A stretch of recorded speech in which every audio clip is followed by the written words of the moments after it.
What's up, my KG3 family? It's your girl Brittany, and I just wanted to come in and talk with y'all briefly. I have a really quick question.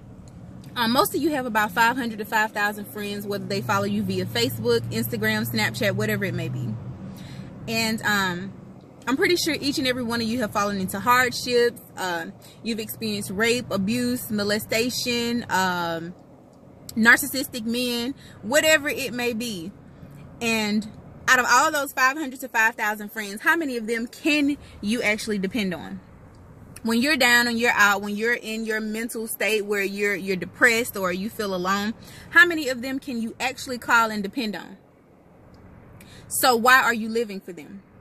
That's the big question. So why are you living for them? I'll wait.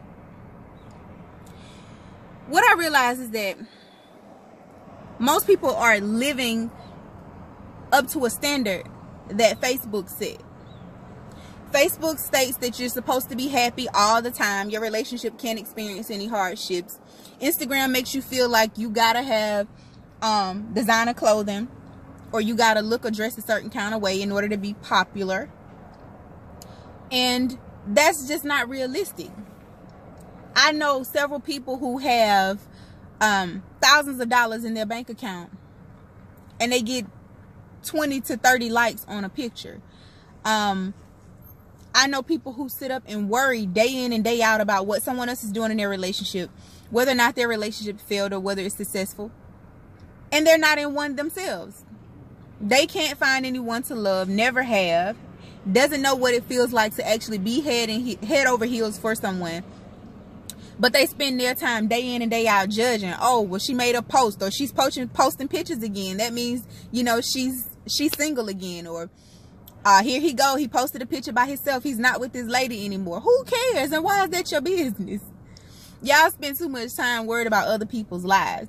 And I was always told this by a really good friend of mine, and he told me, he said, Brittany, the only people who are worried about you and where you are the people who don't know who they are and where they're going. The only people that are focused on your bank account are the people who are struggling with their own.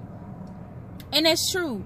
When you're happy, when you're healthy, when you're whole, you're not focused on anyone else. When your relationship is good, you don't care if someone goes through 15 failed relationships, because you're focused on the fact that you're finding 15 different ways to love that one person.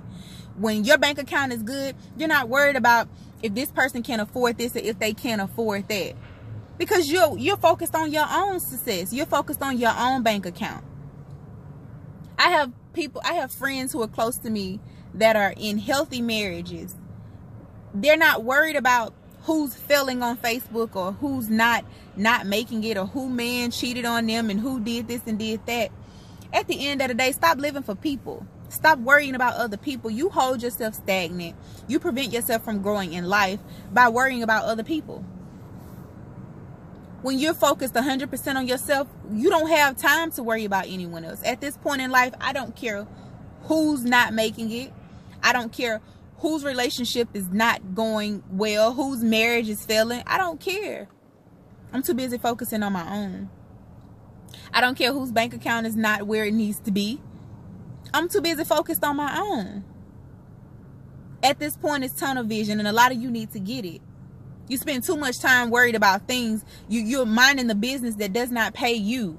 Worry about yourself. Focus on your life. And if they're mentioning your name, that means you're something to mention. If they're talking about you, that means you're something to talk about.